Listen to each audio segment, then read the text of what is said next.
Hello guys, today I'm going to talk about how we can try to create our new own cryptocurrency using Node.js. So for that you will need a particular library called crypto.js which you can download using npm. We will first create a class called crypto block. Then we will have a constructor. This crypto block comes obviously from the library. It is not created by us because it is very complicated. Then after the constructor we will make a compute hash function, because hash is a very important way of identifying and validating the transaction. So just leave it for now. If it is too complicated, I'll make future videos explaining these topics in details, but this video's purpose is to just show an example of how it works. So once we've made the compute hash, our class is ready. Class called crypto block is ready. Then we can start using this class to make actual blocks like this.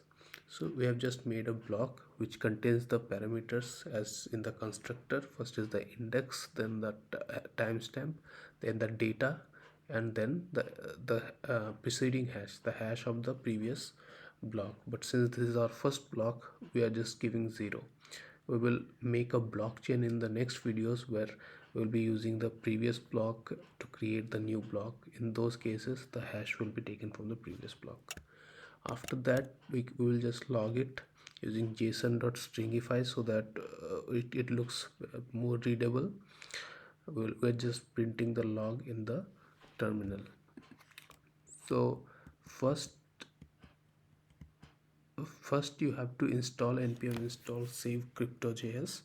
This will install the package, and since I have already installed, even if I run it, it will not install again. But if you do, it will definitely work for you. Then after you have installed, just run the file. Whatever you have named the file, you can use that file name. I have named it crypto, so I'm using crypto.js. Once I run it, you can see a block is created. This block contains the data and the hash which can be used to validate.